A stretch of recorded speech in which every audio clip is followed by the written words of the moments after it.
Israel और Iran के बीच दुश्मनी की जड़ें राजनीति से नहीं, बाइबल से शुरू हुई थीं। और जो आप जानेंगे वो आपके समाचार देखने के नजरिए को बदल देगा। हैरानी की बात है कि 2500 साल पहले प्राचीन फारस, जो आज का ईरान है, को भगवान ने इजराइल को बचाने के लिए इस्तेमाल किया। उन्होंने यहूदियों को बेबीलोन की कैद से आजाद कराया और फारस की संपत्ति से मंदिर के पुनर्निर्माण में भी मदद की। और उनके राजा साइरस द ग्रेट को भगवान ने शास्त्रों में सबसे पवित्र उपाधियों में से एक मसीहा कहकर बुलाया। शुरू करने से पहले वीडियो को लाइक जरूर करें। यह कंटेंट क्रिएटर्स के लिए अहम है। बहुत धन्यवाद। और अब हम शुरू करते हैं। उस वंशावली में 2 नाम हैं जिन्हें अक्सर अधिकांश लोग नजरअंदाज कर देते हैं। पहला है एलाम, जो शेम का बेटा था। उसकी संतानों को एलामी कहा जाता था, जो स्थानांतरित हो गए और ईरान के दक्षिण पश्चिमी हिस्से में पर्शियन खाड़ी के पास उपजाऊ भूमि में बस गए। और वे इतने शक्तिशाली हो गए कि बाबुल और अस्सूर जैसे साम्राज्यों के साथ प्रतिस्पर्धा करने लगे।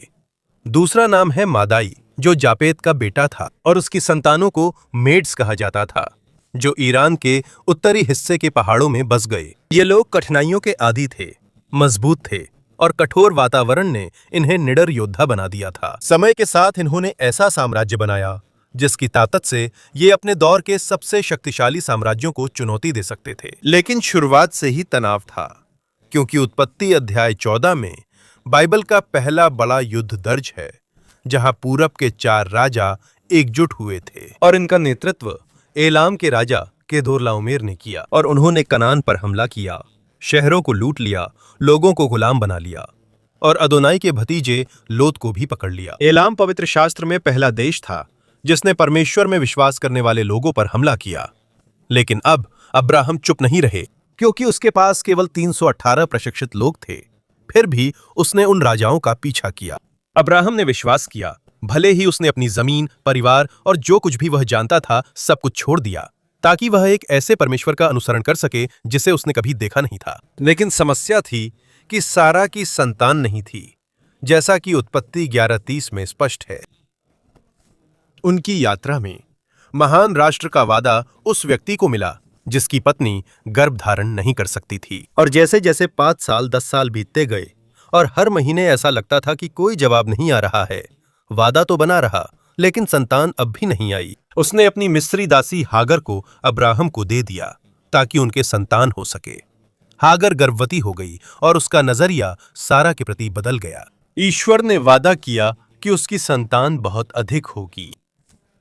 बच्चे का नाम इश्माएल रखा गया, जिसका अर्थ है ईश्वर सुनता है। लेकिन साथ ही चेतावनी दी गई कि वो सबके खिलाफ लड़ेगा और सब उसके खिलाफ लड़ेंगे। वो अपने भाइयों के साथ तनाव में रहेगा। अब्राहम 99 साल के थे और सारा 90 साल की थीं।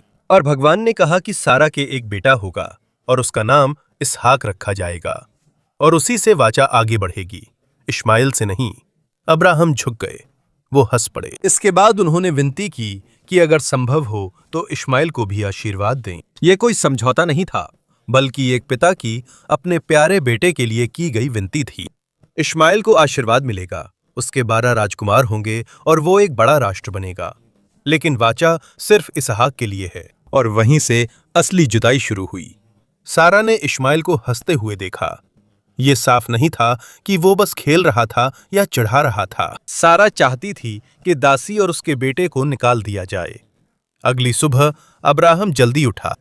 उसने रोटी और पानी तैयार किया और अपने बड़े बेटे को रेगिस्तान की ओर भेज दिया। एक पिता जो अकेला अपने तंबू में लौट आया।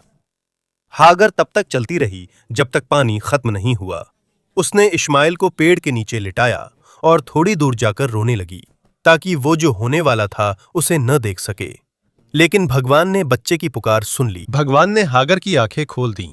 उसने कुआं देखा और इश्माएल बच गया। वह पारान के रेगिस्तान में बड़ा होकर तीरंदाजी में निपुण हो गया और उसके 12 बेटे 12 राजकुमार बने। अरब जनजातियों की उत्पत्ति। एक ऐसा राष्ट्र जिसकी शुरुआत निर्वासन से हुई थी। इसहाक का एक बेटा था जिसका नाम याकूब था, जिसे इज़राइल नाम दिया गया। और उसके 12 बेटे इज़राइल के 12 गोत्र बने। बाइबल में एक आखिरी दृश्य दर्ज है। उत्पत्ति 25:9 में इसहाक और इस्माइल दोनों अब्राहम की कब्र पर साथ खड़े हैं। कोई शब्द नहीं बोले गए, कोई सुलह नहीं हुई, बस खामोशी थी।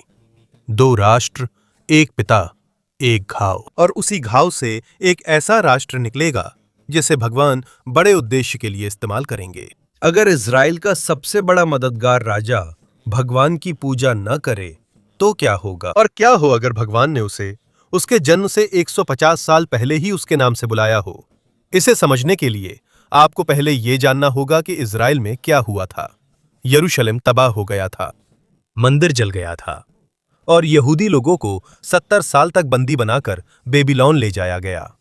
वे दूसरे राज्य में बंदी बनकर रहे। वे बाबिलोन की नदियों के किनारे रोए और इंतजार किया, लेकिन इससे पहले ही भगवान ने फारस के बारे में कुछ कह दिया था। इन सबसे पहले दो भविष्यवाणियां थीं। पहली यशायाह 13 अध्याय 17 में मिलती है। भगवान ने कहा कि वो मादियों का इस्तेमाल यरूशलेम को नष्ट करने वाले देश को दंडित करने के लिए करेगा, जो फारसी साम्राज्य का आधा हिस्सा होंगे। अभी अपराध हुआ नहीं, फिर भी पहले से पता है कि कौन कार्रवाई करेगा।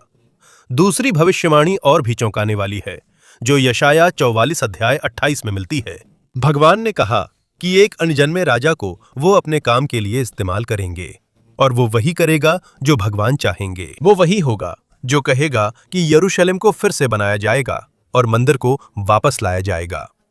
राजा का नाम बताया गया, शहर का नाम बताया गया, मंदिर का नाम बताया गया। ये सब कुछ साइरस द ग्रेट के जन्म से 150 साल पहले कहा गया था, और भगवान ने सिर्फ भविष्यवाणी ही नहीं की, बल्कि धीरे धीरे उसने फारस को तैयार किया, पीढ़ी दर पीढ़ी। देओसेस ने अलग अलग मेड्स को एकजुट किया और उन्हें एक राज्य बना दिया। इसके बाद अगले शासकों ने अपनी सेना को संगठित किया, दूसरे समूहों से समझौते किए। मेड्स ने 612 ईसा पूर्व में असीरियन साम्राज्य की राजधानी निनेवेह के पतन में मदद की। जब ये सब हो रहा था, सब शांत लग रहा था, लेकिन परमेश्वर ईरान के पहाड़ों से अपने लिए लोगों को तैयार कर रहा था। एक उद्देश्य के लिए तैयार किया जा रहा था, जो केवल बाबुल के पतन की रात को सामने आएगा। बाबुल के अंदर एक युवा बंदी था जो ये सब देख रहा था। उसका नाम डैनियल था। नबूकदनेजर के सपने में जो मूर्ति थी, उसकी छाती और चांदी की दोनों भुजाएं मादी और फारस का प्रतिनिधित्व करती हैं। दो भुजाएं, दो समूह, लेकिन एक ही साम्राज्य। डैनियल अध्याय 7 में एक और दर्शन है। एक बड़ा भालू जिसकी एक तरफ का शरीर उठा है और मुंह में 3 हड्डियां हैं, जो असली विजय का प्रतीक हैं। पहला है लीडिया, जहां साइरस ने क्रोएसिस को हराया, जिसे उस समय का सबसे अमीर आदमी माना जाता था। दूसरा है बाबुल स्वयं, और तीसरा है मिस्र, जहां साइरस के बेटे कम्बिसीस द्वितीय ने पेलुसियम की लड़ाई में फिरौन को हराया था। 3 बीज, 3 साम्राज्य, 3 बार एक ही दर्शन पूरा हुआ। इसके बाद दानियेल अध्याय 8 में एक और प्रतीक है, एक नर भेड़ जिसके 2 सींग हैं, जिनमें से एक ऊंचा है। वह मादी और फारस है, लेकिन स्पष्ट रूप से फारस का प्रभुत्व अधिक है। वह रात आई जब बाबुल गिर गया, और यह शास्त्र में सबसे नाटकीय दृश्यों में से एक है। बेलशज्जर ने 1000 कुलीनों के लिए एक बड़ा भोज आयोजित किया। अपने घमंड में उसने यरूशलेम में परमेश्वर के मंदिर से लिए गए पवित्र बर्तनों को मंगवाया। उन्होंने बर्तनों का इस्तेमाल कर शराब पी और मूर्तियों की स्तुति की। अचानक एक हाथ दीवार पर लिखा, मैंने तेकेल ऊ पारसिन। राजा का चेहरा पीला पड़ गया। दानियल को बुलाया गया। उसने संदेश को समझाया। राज्य के दिन गिने जा चुके हैं और यह समाप्त होने वाला है। राज्य को बांट दिया जाएगा और मादी और फारसी लोगों को दे दिया जाएगा। उसी रात साइरस ने यूफ्रेट्स नदी का प्रवाह बदल दिया और सूखी नदी के रास्ते बाबुल में प्रवेश किया। फाटक भी बंद नहीं थे। बेलशज्जर मारा गया और बाबुल वैसे ही गिर गया जैसा भविष्यवाणी में कहा था। उसके बाद साइरस ने कुछ ऐसा किया जो किसी और विजेता ने नहीं किया था। उसने एक आदेश जारी किया। यहूदियों को अब घर लौटने की अनुमति थी। उसने मंदिर के पुनर्निर्माण के लिए धन भी दिया। उसने इजराइल के नेताओं को यरूशलेम वापस भेजा। उनके साथ फारस से सहायता और संपत्ति भी भेजी। इसे यशायाह 45:1 में देखा जा सकता है, जहां परमेश्वर ने कहा, ये वही है जो वो अपने चुने हुए साइरस से कहता है। हिब्रू में चुना हुआ शब्द मशीयाच है, जिसका अर्थ है मसीहा। परमेश्वर ने वही शब्द फारस के एक राजा के लिए इस्तेमाल किया जो उसकी पूजा भी नहीं करता था। वही शब्द बाद में यीशु मसीह के लिए भी उपयोग हुआ। इसका अर्थ है परमेश्वर अपनी योजना के लिए किसी को भी चुन सकता है। फारस ने न तो इज़राइल पर कब्जा किया, न ही उसे गुलाम बनाया। उन्होंने इज़राइल को फिर से उठने और बाबुल से बचने में मदद की। लेकिन जब ये सब हो रहा था, उसी साम्राज्य के अंदर धीरे धीरे कुछ और बन रहा था, एक ऐसी चीज जो बहुत समय से इंतजार कर रही थी। सूसा शहर से सिरक्सस प्रथम ने शासन किया। अपने शासन के शुरू में उसने 180 दिनों तक चलने वाला एक बहुत बड़ा उत्सव मनाया अपने साम्राज्य की ताकत दिखाने के लिए, और उसके बाद सूसा के सभी लोगों के लिए 7 दिन का उत्सव भी हुआ। दावत के दौरान उसने रानी वश्ती को बुलाया ताकि वो मेहमानों के सामने अपनी सुंदरता दिखा सके। उसके इनकार से राजा सबके सामने शर्मिंदा हुआ, इसलिए रानी वश्ती को सिंहासन से हटा दिया गया। इस वजह से उसके सलाहकारों ने एक समाधान सोचा और पूरे साम्राज्य में सबसे सुंदर महिलाओं की तलाश शुरू की, जिन्हें वहां लाया जाएगा। महल में, जहां राजा से मिलने से पहले 1 साल की तैयारी करनी होती है। चुनी गई लड़कियों में हदसा भी थी, एक अनाथ यहूदी जिसे उसके चचेरे भाई मोर्दकै ने चुपचाप पाला। और जब वह महल में पहुंची तो उसे एक नया नाम दिया गया, एस्तेर। राजा ने उसे सब पर तरजीह दी और उसे यह नहीं पता था कि वह यहूदी है। उसी समय एक आदमी था जो राज्य में सबसे ऊंचे पद पर पहुंच गया, हामान, जिसे सभी लोग सम्मान देते और झुकते थे सिवाय आपके। उस इनकार ने हामान को बहुत गुस्सा दिला दिया, और अब उसके लिए सिर्फ एक आदमी को सजा देना काफी नहीं था। इसलिए उसने और भी भयानक योजना बनाई, पूरे फारसी साम्राज्य में यहूदी पुरुषों, महिलाओं और बच्चों को खत्म करने की। उसने राजा से शाही अंगूठी से आदेश पर हस्ताक्षर करवा लिए।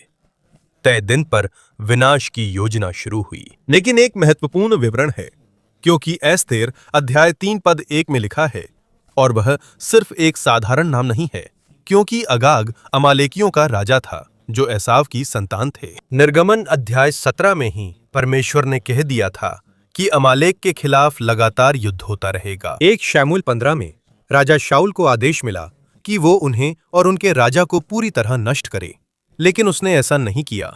और जब कोई पुराना दुश्मन खत्म नहीं होता तो वो किसी और समय, किसी और नाम से वापस आता है, लेकिन वही गुस्सा लेकर आता है। वो गुस्सा फारस से शुरू नहीं हुआ था, बल्कि उससे भी पहले से था। एस्तेर को कानून पता था, अगर आप राजा के सामने बिना बुलाए जाते हैं तो सजा मौत है, जब तक वो राजदंड न उठाए। एस्तेर को बुलाए 30 दिन हो चुके थे जब उसने अंदर जाने का निर्णय लिया। उसने शाही वस्त्र पहनकर राजा के सामने जाकर इंतजार किया। राजा ने राजदंड उठाया, पर एस्तर ने तुरंत कुछ नहीं कहा। उसने राजा और हामान को भोज पर बुलाया। एक और भोज में उसने माहौल में तनाव बढ़ने दिया और हामान का घमंड और बढ़ गया। दूसरे भोज तक उसने सच बता दिया, हमारा दुश्मन यही बुरा आदमी है, हामान। राजा गुस्से से आग बबूला हो गया और हामान को उसी फांसी पर लटका दिया गया जो उसने मोर्दकै के लिए बनवाई थी। और जिस दिन विनाश के लिए तय किया गया था, वही दिन जीत का दिन बन गया, जिसे पुरिम कहा जाता है और आज भी मनाया जाता है। लेकिन इस तरह का गुस्सा बस यूं ही खत्म नहीं होता, ये बस अपना रूप बदल लेता है। कई साल बीत गए, रोम का उदय हुआ और कहानी के बीच में फारस गायब हो गया। ये सब कुछ परमेश्वर की योजना से बाहर नहीं था। मत्ती अध्याय 2 में पूर्व से कुछ मगी आए जो फारस के पुजारी और विद्वान थे, जिन्हें विज्ञान, खगोल शास्त्र और प्राचीन शास्त्रों का ज्ञान था। संभवतः उन्होंने वे पत्रियां पढ़ी थीं जो दानियेल ने बाबुल और फारस में छोड़ी थीं। दानियेल अध्याय 9 पद 25 में मसीहा के आने का ठीक ठीक समय बताया गया है। मागी लोग तारे के पीछे यूं ही नहीं चले, वे जानते थे किसे खोज रहे हैं। तारे के प्रकट होने से उनकी जानकारी की पुष्टि हुई। वे लोग दूर दूर के रेगिस्तानों को पार करके 3 उपहार लेकर आए। सोना राजा होने के लिए, लोबान फ्रैंकिनसेंस ईश्वरत्व के लिए, और गंधरस म्यर आने वाली मृत्यु के लिए। वहीं यरूशलेम के विद्वान मीका अध्याय 5 श्लोक 2 की भविष्यवाणी जानते थे और ये भी जानते थे कि मसीहा कहां जन्म लेगा, लेकिन वे वहां पास भी नहीं गए। फारस के लोग रेगिस्तान पार करके सिर झुकाने आए। फारस ने इजराइल को आजाद कराया, मंदिर के पुनर्निर्माण में मदद की और सबसे पहले परमेश्वर के पुत्र को पहचाना। अब सवाल है कि फारस इजराइल का सबसे बड़ा दुश्मन कैसे बना? इसका जवाब दानियेल अध्याय 10 में है, जिसे अक्सर नजरअंदाज किया जाता है। क्या हो अगर इजराइल और ईरान की असली लड़ाई सिर्फ इस दुनिया में नहीं है? दानियेल 21 दिनों तक उपवास कर रहा था। यरूशलेम के लिए दुखी था। उसने न स्वादिष्ट खाना खाया, न मांस, न शराब। वह प्रार्थना और इंतजार करता रहा। और 21वें दिन उसने टिग्रिस नदी के किनारे कुछ देखा। जो उसने देखा वो साधारण नहीं था। एक आदमी जो लिनन के कपड़े पहने था। उसका शरीर चमक रहा था। उसका चेहरा बिजली की तरह था। उसकी आंखें आग की तरह थीं। उसके हाथ और पैर चमकदार धातु जैसे थे और उसकी आवाज बहुत सारे लोगों की आवाज जैसी थी। दानियेल गिर पड़ा। उसके साथियों को वह प्राणी दिखाई नहीं दिया, लेकिन वे बहुत डर गए और भाग गए। दानियेल जमीन पर अकेला रह गया। उसमें अब कोई ताकत नहीं बची थी। उस प्राणी ने उसे छुआ और कहा कि जिस दिन से दानियेल ने समझने और खुद को भगवान के आगे नम्र करने की कोशिश की, उसी दिन से उसकी प्रार्थना सुन ली गई थी। उसकी बातों के कारण तुरंत जवाब भेजा गया, लेकिन किसी ने रास्ता रोक लिया। पर्शिया के राज्य का राजकुमार उसे 21 दिनों तक रोकता रहा। चलिए अभी के लिए यहीं रुकते हैं। ईश्वर का एक संदेशवाहक, जिसे दानियेल की प्रार्थना के जवाब में पहले ही दिन भेजा गया था, उसे 3 हफ्तों तक रोका गया। न किसी इंसान ने, न किसी राजा ने, बल्कि एक आध्यात्मिक प्राणी था जिसे फारस का प्रधान कहते हैं। यह इंसान या सैनिक नहीं था, यह एक पतित देवदूत था जिसके पास उस स्थान पर अधिकार था। और इसकी ताकत इतनी थी कि इसने ईश्वर के संदेशवाहक को 21 दिनों तक रोक कर रखा। माइकल महादूत की मदद लेनी पड़ी ताकि वो निकल सके। इसका मतलब है कि देशों के पास सिर्फ इंसानी नेता ही नहीं होते। दानियेल 10 के अनुसार वहां अदृश्य आत्मिक शक्तियां हैं जो पीछे से काम करती हैं। इन्हें देखा या हथियारों से नहीं रोका जा सकता। जब साइरस द ग्रेट धरती पर इजराइल की मदद के लिए फैसले ले रहे थे, उसी समय अदृश्य दुनिया में उसे रोकने के लिए एक लड़ाई चल रही थी। इजराइल के बारे में लड़ाई सिर्फ राजनीति तक सीमित नहीं है, ये उससे कहीं गहरी है। यही वजह है कि कोई भी समझौता टिकता नहीं है। इसी वजह से हर बार युद्ध विराम के बाद भी नया संघर्ष शुरू हो जाता है। आप एक आत्मिक प्राणी के साथ समझौता नहीं कर सकते। साइरस के समय के बाद 1000 वर्षों तक फारस और यहूदियों के बीच संबंध अच्छे बने रहे।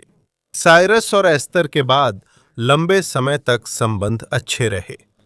कई यहूदी साम्राज्य में विद्वान, व्यापारी और नेता बने। यहां तक कि तालमुद का निर्माण भी ईरान की धरती पर हुआ।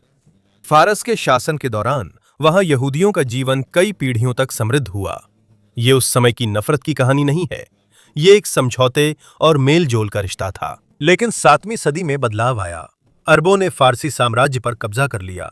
फारस, जो लंबे समय से ज़रथुस्त्र धर्म का पालन करता था, अब इस्लामी बन गया और वहीं से नजरिया बदल गया। नई आस्था में इस्माइल अब वो बेटा नहीं रहा जिसे निकाल दिया गया था। अब उसे ही असली वारिस माना जाता है। एक गैर अरब देश ने अरब दुनिया से आई नाराजगी को विरासत में पाया और इसके साथ ही वो घाव भी लौटाया जो अब्राहम के समय से था। फिर भी इजराइल तुरंत दुश्मन नहीं बना। सब कुछ पूरी तरह बदलने में 13 सदियां और लग गईं। 1950 के दशक से लेकर 1970 के दशक तक शह के अधीन ईरान आधुनिक, खुला और इजराइल का सहयोगी था। ईरान का तेल इजराइल तक पहुंचता था। कुछ इजरायली ईरान में काम करते थे। उनकी खुफिया एजेंसियां एक दूसरे की मदद करती थीं। तेल अवीव और तेहरान के बीच सीधी उड़ानें थीं। तब तेहरान पेरिस की तरह आधुनिक और दुनिया के लिए खुला था। लेकिन 1979 में सब बदल गया। उन्हें सत्ता से हटा दिया गया और आयतुल्लाह खुमैनी 14 साल के निर्वासन के बाद वापस लौटे। सिर्फ कुछ महीनों में सब कुछ बदल गया। इजराइल दूतावास पर कब्जा कर उसे फिलिस्तीन मुक्ति संगठन को सौंपा गया। डेविड के सितारे को हटा दिया गया और खुमैनी ने घोषणा की कि इजराइल का विनाश सिर्फ सरकार का फैसला नहीं है, बल्कि ये एक धार्मिक कर्तव्य है। ये दुनिया के हर मुसलमान का कर्तव्य है। वही सड़कें जिन पर पहले इजरायली राजनयिक चलते थे, अब वहां इजराइल के खिलाफ गुस्से से चिल्लाते हुए रैलियां होती हैं। वही खुफिया तंत्र जो पहले मोसाद के साथ सहयोग करता था, उसी तंत्र का इस्तेमाल हिजबुल्लाह को बनाने, हमास को फंड देने और इस्लामिक जिहाद को हथियार देने के लिए भी किया गया। वो देश जिसने कभी इजराइल को बचाने में मदद की थी, अब वही देश है जो उसे मिटाने की बात करता है, उसे नक्शे से मिटा देने की मांग करता है। और ये सब बहुत लंबे समय में नहीं हुआ, लगभग एक ही साल में सब कुछ बदल गया। तो अब सवाल ये है, क्या ये सिर्फ राजनीति थी, सिर्फ क्रांति थी, या इसके पीछे कोई और गहरी वजह है? क्या कोई अदृश्य ताकत सक्रिय है? क्या पर्शिया का राजकुमार की वापसी हो रही है? बाइबल सिर्फ ये नहीं बताती कि पर्शिया पहले क्या था, यह भी बताया गया है कि वह भविष्य में क्या करेगा, और लिखे अनुसार वह अब तक नहीं हुआ है। एजेकियल ने एक युद्ध का जिक्र किया जो अब तक नहीं हुआ, जबकि इसे लिखे 2600 साल से ज्यादा हो चुके हैं। सूची में सबसे पहले पर्शिया का नाम है। यहेजकेल 38 में भगवान ने कहा कि गोग का सामना करो जो मागोग की भूमि से है, और उसके खिलाफ चेतावनी दो। अंत समय में कई देशों का एक बड़ा समूह इजराइल के खिलाफ इकट्ठा होगा। वे तूफान की तरह आएंगे, वे धरती को बादल की तरह ढक लेंगे। यह सहयोगियों में सबसे पहले पर्शिया, वर्तमान ईरान, और फिर कुश, सूडान, इथियोपिया का जिक्र है। फिर पूत आता है जिसे लीबिया व उत्तर अफ्रीका से जोड़ा जाता है। गोमेर व बेट तोगरमा भी तुर्की व कॉकस क्षेत्र से जुड़े हैं, और इनके नेता हैं मागोग का गोग, जिन्हें विद्वान अक्सर उत्तर से आने वाले एक शक्तिशाली समूह से जोड़ते हैं: रूस, ईरान, तुर्की, सूडान, लीबिया। जब आप यहेजकेल की सूची और आज की खबरें तुलना करेंगे तो समझ आएगा कि यह सिर्फ संयोग नहीं है। ईरान और रूस के सैन्य संबंध लगातार गहरे हो रहे हैं। ईरान रूस को ड्रोन दे रहा है, वे आपस में जानकारी साझा करते हैं और संयुक्त अभियान चला रहे हैं। ईरान का नेटवर्क कई स्थानों पर फैल चुका है। लेबनान में हिजबुल्लाह, गाजा में हमास और यमन में हूथी हैं।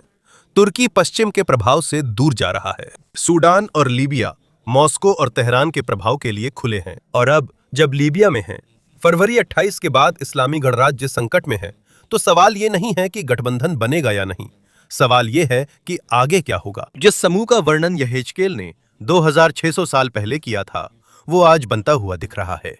एक एक देश, एक एक गठबंधन, ठीक वैसे ही जैसा लिखा गया है। लेकिन भविष्यवाणी यहीं खत्म नहीं होती, ये हमला होने पर खत्म नहीं होती। इसका अंत भगवान के जवाब से होता है। वे सफल नहीं होंगे, भगवान सीधे हस्तक्षेप करेंगे।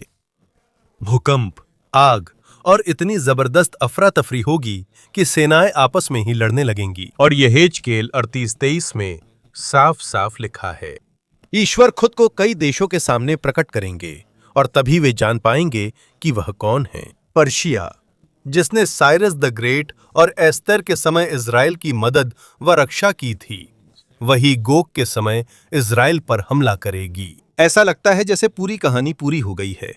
यिर्मयाह 49 में लगभग हर देश के लिए विनाश की भविष्यवाणी है, लेकिन एक देश अलग है। यिर्मयाह 49:34 से 49:39 में एलाम के खिलाफ एक भविष्यवाणी है, जो प्राचीन काल में ईरान के एक हिस्से का नाम था, और ये बाकी सबसे अलग है। संदेश के दो हिस्से हैं, पहला है न्याय, दूसरा हिस्सा अप्रत्याशित है। पहले भाग में परमेश्वर ने कहा कि वह एलाम की शक्ति के प्रतीक उनकी धनुष को तोड़ देगा। उस समय एलाम के लोग महान तीरंदाजों के रूप में जाने जाते थे। धनुष केवल एक हथियार नहीं था, ये उनकी पहचान और शक्ति का स्रोत था। आज इसका समकक्ष ईरान का मिसाइल कार्यक्रम है, उनकी बैलिस्टिक मिसाइलें, ड्रोन और परमाणु महत्वाकांक्षाएं। यही उनकी शक्ति का आधार है, और भगवान ने कहा कि वह इसे तोड़ देगा, वह विनाश लेकर आएगा, वो अपना क्रोध दिखाएगा। लेकिन इसमें और भी गहराई है। उसने सिर्फ एलाम को नष्ट करने की बात नहीं कही, बल्कि वहां अपना सिंहासन स्थापित करने की भी कही। इसका मतलब यह सिर्फ एक साधारण न्याय नहीं है, इससे भी बड़ी बात होने वाली है। और इसके बाद दूसरी बात आती है, सबसे चौंकाने वाली। अंतिम दिनों में भगवान एलाम की स्थिति बहाल करेंगे। यह वादा उस अध्याय में अन्य देशों से अलग है। अम्मोन, एदोम, दमिश्क, केदार और हाजोर के लिए एक ही संदेश है, न्याय हो चुका है, वापसी नहीं। लेकिन एलाम के लिए भविष्यवाणी में दो हिस्से हैं, एक न्याय और दूसरा बहाली। यह कोई संयोग नहीं है, ना ही साधारण लिखने का तरीका, बल्कि यह स्पष्ट रूप से कहा गया है कि ईरान की कहानी विनाश पर खत्म नहीं होगी, और अगर आप सोचते हैं कि वो वापसी सिर्फ दूर के भविष्य के लिए है, शायद आपका मन बदल जाए जब आप देखेंगे कि आज ईरान के अंदर क्या हो रहा है। तेहरान के एक बेसमेंट में कुछ लोग जानते हुए भी खतरे के बावजूद फुसफुसाकर यीशु मसीह का नाम ले रहे हैं, जबकि उन्हें गिरफ्तार या मारा जा सकता है, क्योंकि इस्लामिक रिपब्लिक का कानून इस्लाम छोड़ने वालों के खिलाफ बहुत सख्त है। लेकिन इसके बावजूद वे लोग मिलना और हर हफ्ते इकट्ठा होना जारी रखते हैं, और हर बार कुछ नए लोग भी जुड़ जाते हैं। वे हाथ से लिखी धर्म ग्रंथ की पंक्तियां बांटते हैं। वे लोग धीमे स्वर में प्रार्थना करते हैं। नया आने वाला अक्सर कहता है, मैंने सपने में उन्हें देखा और उन्होंने मुझे तुम्हें ढूंढने को कहा। ईरान में दुनिया का सबसे तेजी से बढ़ने वाले भूमिगत ईसाई आंदोलनों में से एक है, जहां अनुमानित सैकड़ों हजार से 1 मिलियन से ज्यादा लोग हैं। वे लोग छुपकर विश्वास करते हैं, जबकि सरकार दबाव डालती है। कई पादरी जेल गए हैं और कुछ मारे भी गए हैं। इसके बजाय आंदोलन और मजबूत हो रहा है, क्योंकि सख्ती के साथ और लोग विश्वास करने लगते हैं। हर गिरफ्तारी के साथ और गवाह सामने आते हैं। जकरिया की किताब के अनुसार वो समय आएगा जब जो देश पहले इजराइल के खिलाफ थे, वे यरूशलेम में पूजा करने और उत्सव में शामिल होने आएंगे, जहां वे देश जो पहले मिसाइल भेजते थे, अब भेंट लाएंगे। जो देश अशांति का समर्थन करते थे, वे भी पूजा में शामिल होंगे। इसमें ईरान भी हो सकता है, क्योंकि जिसे कभी पर्सिया के राजकुमार से जोड़ा जाता था, वह भूमि अब ऐसी पीढ़ी का स्थान बन सकती है जो राजाओं के राजा के आगे झुकती है। यह साधारण आशा नहीं है, ये वही है जो शास्त्र कहता है, और यह केवल भविष्य के लिए नहीं है, बल्कि अभी हो रहा है, जब परमेश्वर एलाम में अपना सिंहासन स्थापित कर रहे हैं। और कुछ ईरानी लोगों ने इसे शांत प्रार्थना में, हस्तलिखित शास्त्रों में और उन सपनों में पाया है जो किसी भी सीमा और कानून से परे हैं। इसलिए परमेश्वर ने यिर्मयाह के द्वारा जो कहा था, वो धीरे धीरे पूरा हो रहा है। और जिस देश से दुनिया डरती है, परमेश्वर वहां ऐसा कर रहे हैं जिसे कोई सरकार नहीं रोक सकती, क्योंकि एलाम की वापसी शुरू हो चुकी है।